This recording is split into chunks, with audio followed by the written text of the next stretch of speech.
સર્વધર્મપ્રેમી જનતાને જણાવવાનું કે પ્રતિવર્ષ ધનુર્માસ દરમિયાન સ્વામિનારાયણ સંપ્રદાયમાં દરેક મંદિરોમાં સવારમાં ધૂન કીર્તનના માધ્યમથી હરિભક્તો મોટી સંખ્યામાં મંદિરોમાં ભક્તિનો લાભ લેતા હોય છે. અને ધનુર્માસની સમાપ્તિ એટલે કે મકર સંક્રાંતિના પવિત્ર પર્વે સંતો ગામડાઓમાં શહેરોમાં એક જોડી પર્વમાં એટલે કે જોડીદાન માટે સંતો નીકળતા હોય છે.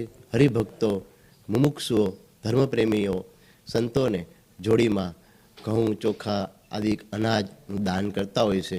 અને આ પર્વમાં મકર સંક્રાંતિના પર્વનું પણ એટલું મહત્ત્વ હોય છે. આપણી સંસ્કૃતિમાં દાનનું ખૂબ મોટું મહાત્મ્ય છે કે ઉત્તરાયણના પર્વે જે દાન કરે છે એને અનંત ગણું ફળ પ્રાપ્ત થાય છે.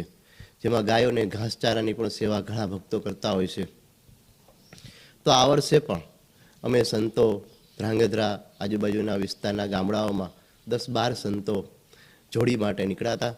અને જેના માધ્યમથી ઘણા લોકોએ આ જોડી દાન પર્વમાં લાભ લઈ અને પોતાના જીવનમાં એક અણમોલ અવસર પ્રાપ્ત કર્યો હતો.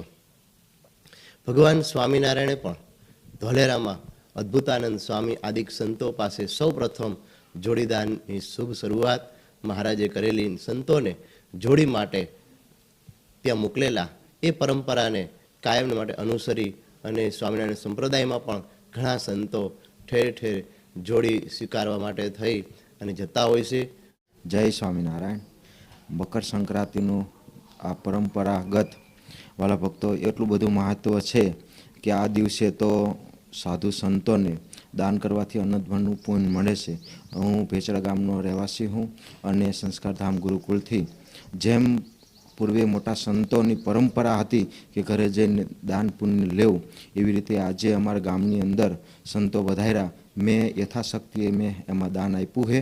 તો આપ બધા પણ સાથે જોડાઈ અને એમાં સહભાગી બનજો વાલા ભક્તો. આ બહુ મહત્ત્વ છે. જય સ્વામિનારાયણ.